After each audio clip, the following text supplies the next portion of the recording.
Hi hello friends, welcome back to media talks. நான் உங்கள் Monica. So இந்த ப்ரொமோவை போட்டதும் போட்டாங்க, அதுக்கப்புறம் எனக்கு கையும் ஓடல காலும் ஓடல, ஃபுல்லாக அந்த திங்கிங் தாங்க போயிட்டுருக்கு.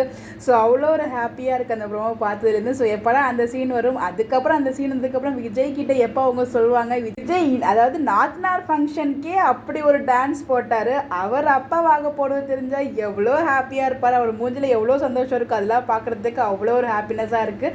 ஸோ எப்போ தான் இது நடக்கும் அப்படின்னு சொல்லி நான் ரொம்ப எக்ஸைட் பண்ணிட்டு இருக்கேன். ஸோ ஆனால் அவ்வளோ சீக்கிரம் கொண்டு போக மாட்டாங்க எபிசோட்ஸ், அதுதான் கொஞ்சம் வருத்தமாக இருக்குது. மகாநதியை பொறுத்த வரைக்கும் எதிர்பாருங்கள். ஸோ கண்டிப்பாக நம்ம வந்து பார்த்திங்கன்னா எதையுமே எக்ஸ்பெக்ட் பண்ண தேவையில்ல, அவங்களே நம்மளோட ஆசைகள்லாம் நிவர்த்தி செஞ்சு போயிட்டே இருப்பாங்க அப்படின்னு நம்ம எதிர்பார்ப்போம். ஒரு ஹோப் இருக்குது பிரவீன் பனட் சார் மேலே. பட் இந்த டைமில் இந்த ஒரு ப்ரோமோ நான் சத்தியமாக எதிர்பார்க்கலங்க. நான் அதில் ஒரு கமெண்ட் ஒன்று பார்த்தேன்.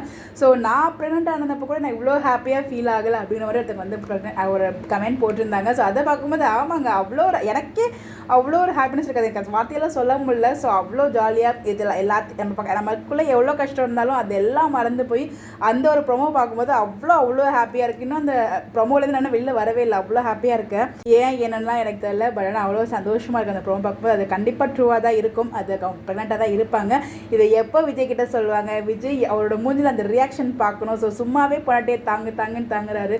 ஸோ உண்மைகள்லாம் அதாவது அவங்க ப்ரெக்னெண்ட்டாக இருக்க விஷயம் தெரிஞ்சால் எப்படி அவங்க பார்த்துப்பாரு, அந்த மாதிரிலாம் சீன்ஸ் கொண்டு நல்லா தான் இருக்கும் இல்லையா. ஸோ அந்த மாதிரிலாம் கொண்டு போங்கன்னா நமக்கு தெரியல, பார்ப்போம் எப்படி கொண்டு போகிறாங்க அப்படின்னு சொல்லிட்டு. பியூர் ரெக்வஸ்ட், பாரதி கனவா மாதிரி வந்து இப்படி பிரித்து வச்சிடாதீங்க ப்ரெக்னென்ட் ஆனதுக்கப்புறம். ஏன்னா அந்த சீன் வந்து அப்படி தான் கல்யாணம் ஆகி ஒன்று சேர்ந்து அவ்வளோ ஹாப்பியாக இருப்பாங்க.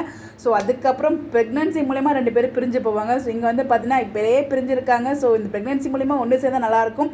ஸோ அந்த ப்ரெக்னன்சி எப்படி அழகாக பார்த்துக்கிறது, அந்த மாதிரிலாம் கொடுத்து நல்லா தான் இருக்கும் இல்லையா. நம்மளும் வந்து அவ்வளோ ரசித்து பார்ப்போம்.